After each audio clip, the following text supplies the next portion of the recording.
Hello YouTube. In this video I would like to discuss the Beretta 92 trigger pull weight and what contributes to it and what we can do about reducing it. I wanted to start this video by talking about what could cause heavy trigger weight. Obviously there's friction. Yes, friction can cause an increase in trigger weight, but specifically I think friction will cause more of a gritty trigger.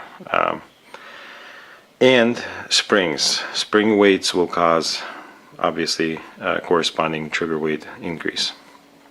So first let's see what happens when we pull the trigger in double action mode.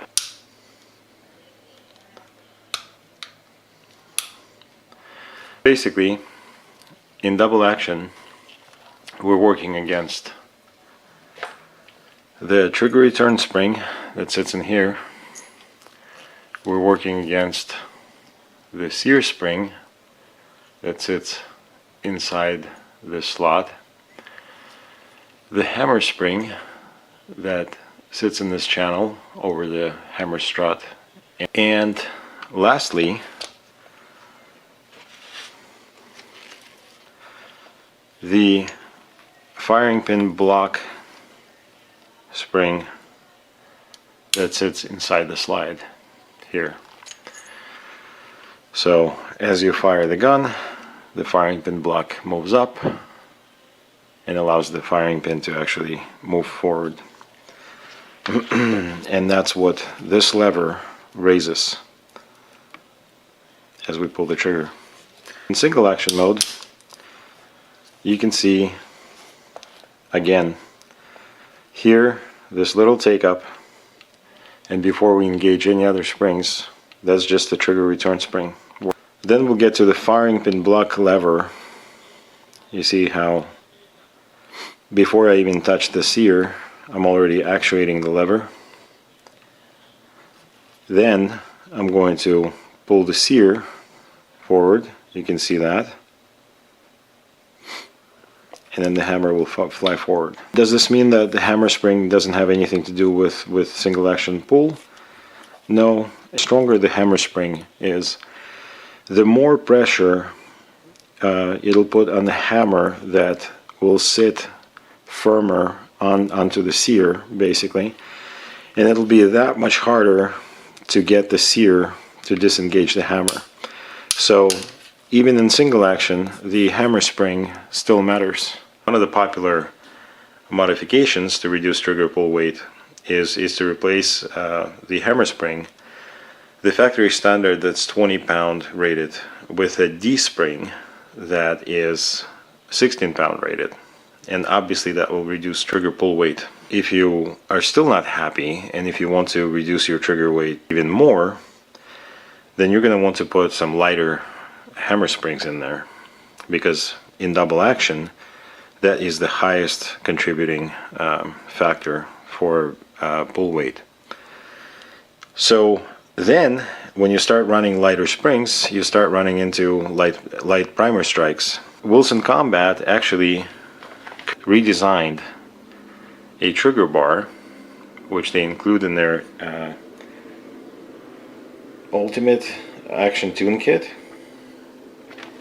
And the purpose of this new trigger bar is to basically release the hammer at a lower position, in a lower cocked position,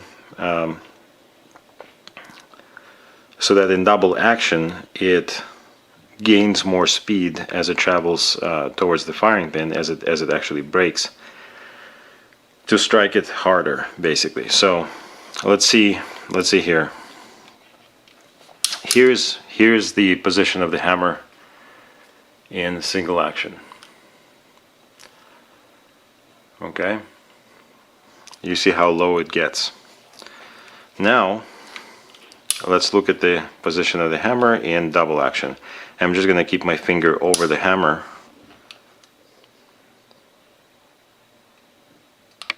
Okay, so that is where my trigger basically got off the hammer. So now, if I release my trigger and I go and cock the hammer a little bit more, that single action. So the Wilson Combat redesigned trigger bar basically allows you to increase the hammer arc and bring it back a little bit further as you're pulling in double action, so that it can strike the firing pin with a little bit more authority. So there's my trigger bar spring, and we're going to pull the trigger bar out.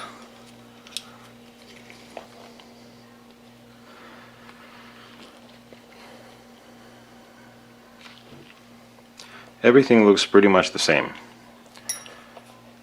except when we look at the fronts here, what Wilson Combat did was they tried to design a trigger bar that has a built-in over travel adjustment pad, basically. So you can see how in the front here,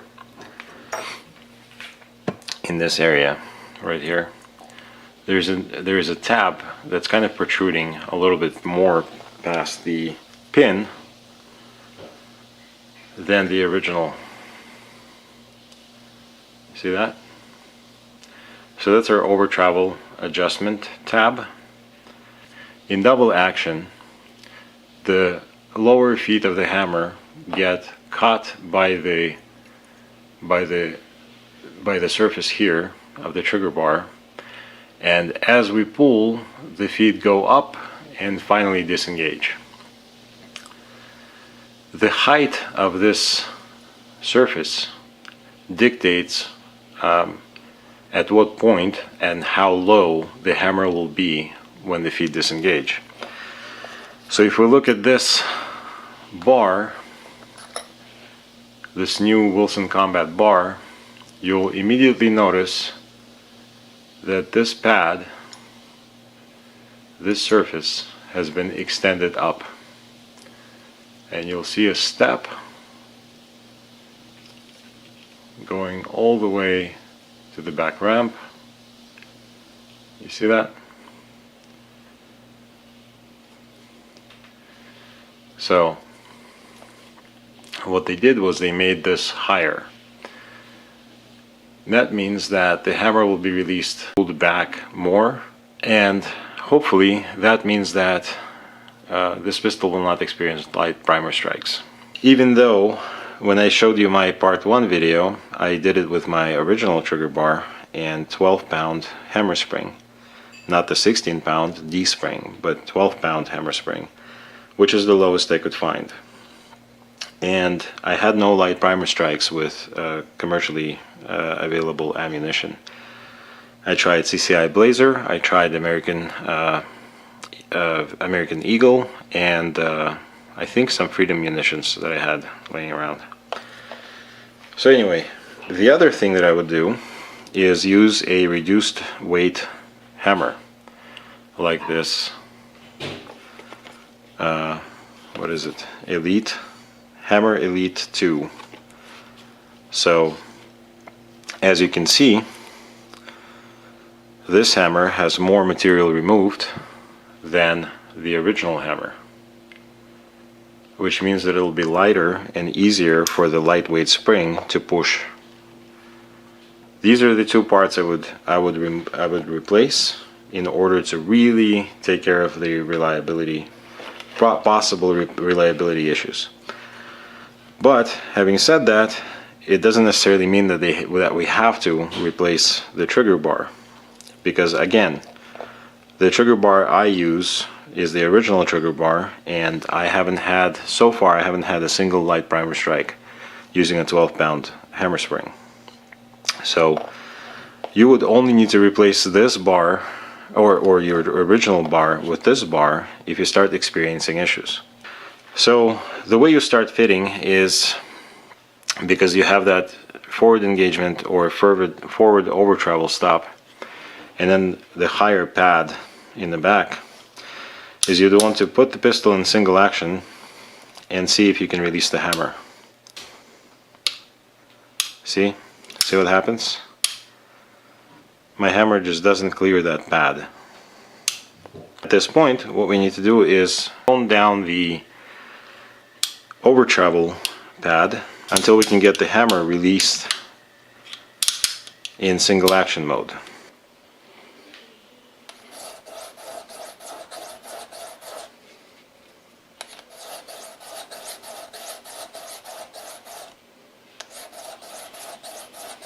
Okay, so something like that, stoned it just a little bit, which means we brought it back a little bit.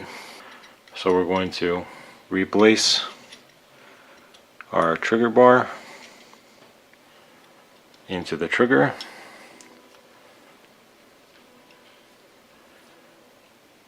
Make sure that the pin doesn't go in all the way through, because we need to grasp that spring right there. So like that, and we're going to push the pin behind it, then move the bar a little bit forward and push it all the way through. So there's that, and now we're going to make the pin engage that slot, or the spring. Okay, the trigger bar spring into the frame, this side under the bar right there. Okay, let's check single action. Still nothing.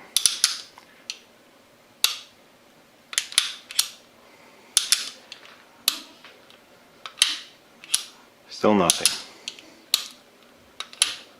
Okay, some more.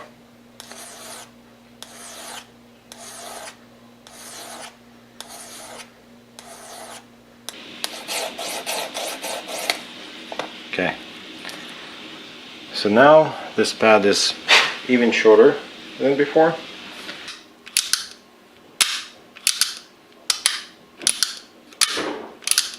And now in single action it works just fine.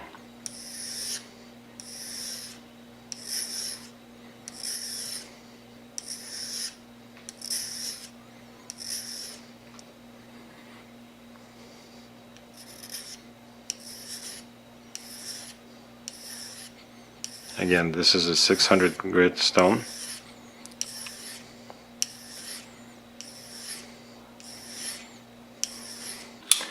Double action.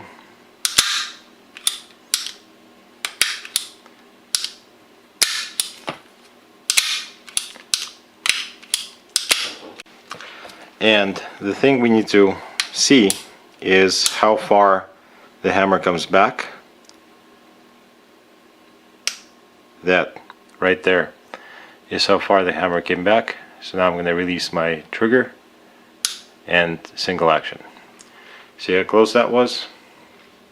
So now I know that my hammer comes back as far as possible, well, as far as I fitted it to come back. We want as little friction as possible, obviously. So what I'm going to do is, with this trigger bar, is I'm just going to lightly take care of all of these surfaces that will be contacting the frame. Again, using my 600 grit stone.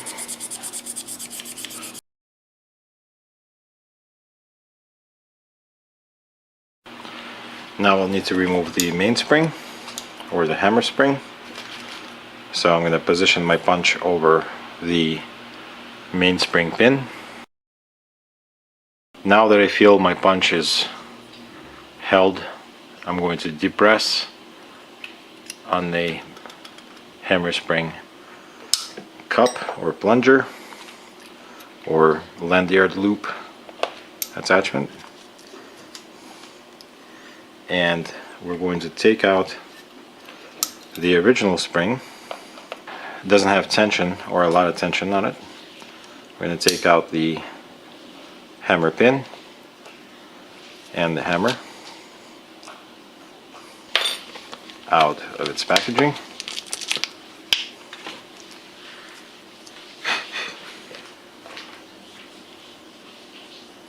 and compare the two. So I'm just going to polish the sides a little bit. Now we're going to replace this hammer. There's the strut. Let's make sure the strut is positioned properly. We're going to replace this hammer. Hold it in place so that the pin holds a line. Drop our hammer pin back in. Make sure that the strut seats. I don't know if you can even tell where it is. Kind of see it. So now we're going to, instead of actually putting the original mainspring in, we're going to place the 12-pound spring back in over the hammer strut. Hopefully you can tell that it sits on the hammer strut basically. Now we're going to re-engage our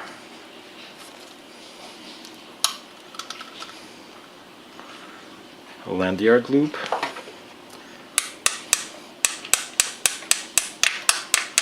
And drive that pin back in. Now our hammer will have tension. Let's go ahead and replace all of these parts that fell out. So I didn't need them out, but they fell out, so it's okay. We're going to pre-position the pin. We're going to take our decocking lever. It goes in this way back into the gun. We're going to position it so that its bottom foot goes behind the sear. Align the holes and push the pin a little bit further, but not all the way through yet.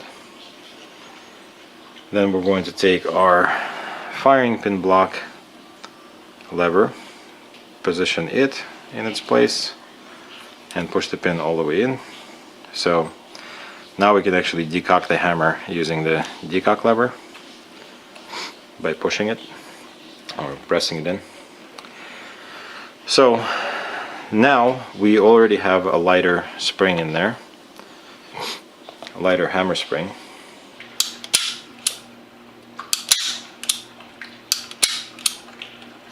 Here's single action. Pistol seems to work. We're going to go again, middle of the trigger. 7 pounds 10 ounces. 7 pounds 3 ounces. 7 pounds 14 ounces. Average being 7 pounds 10 ounces. 4 pounds 12 ounces. 4 pounds 7 ounces. 4 pounds 3 ounces.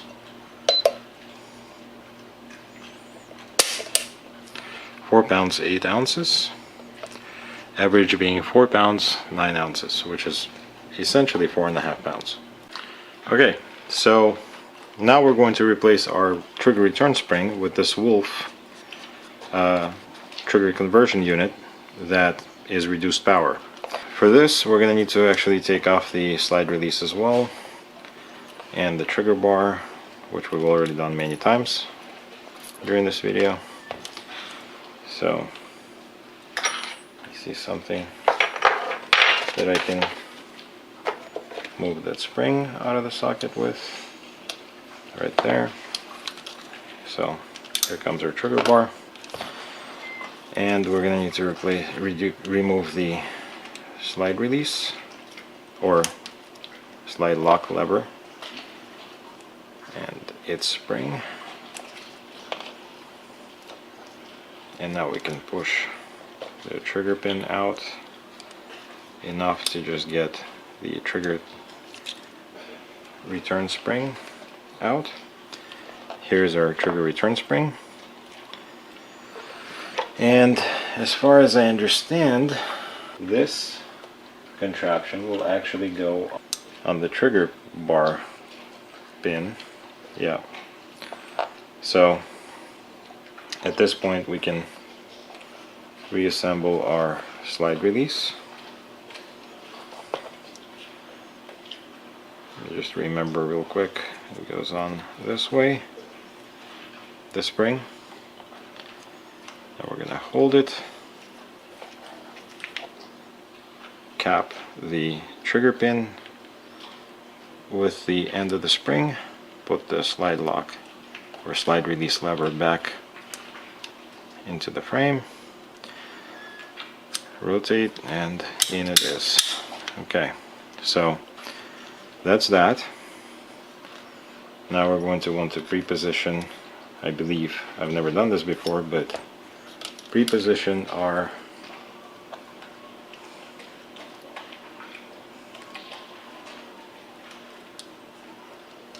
modified return spring. Okay, like that, I think. You can see that, right?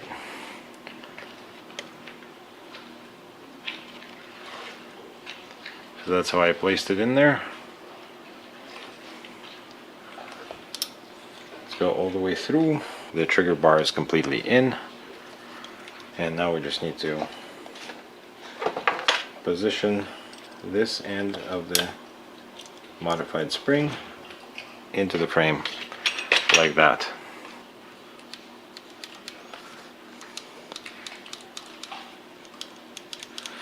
Well, it feels a little bit lighter. Alright, so the next thing I'm going to do is replace the sear spring with a reduced powered one. But I couldn't find one, so I'm going to need to make one from some spring steel, from some music wire, I mean. So here is our sear spring. That's what it looks like. I've measured this wire before, and it comes out to 31 thousandths thick. So what I'm going to do is probably use 24 thousandths. So 24 thousandths thick music wire.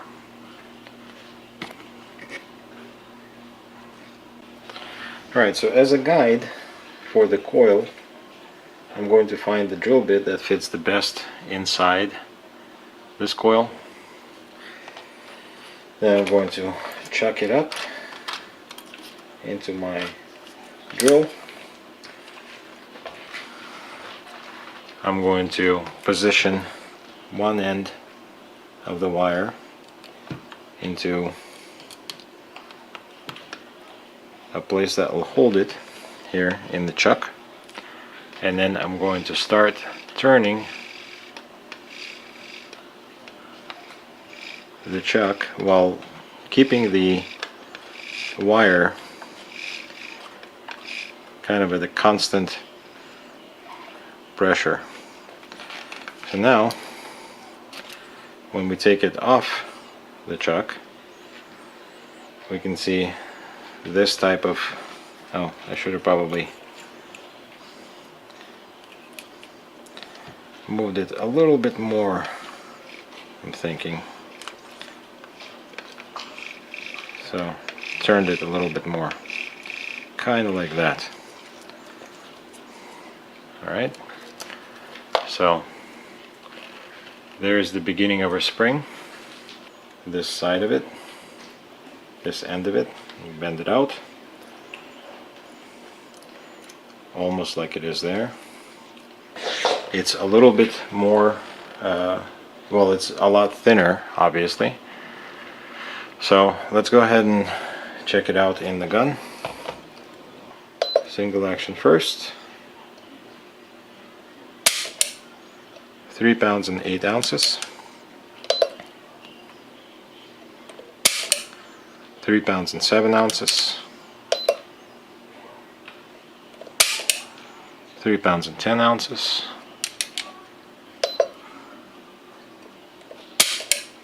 3 pounds and 6 ounces. Now let's test double action.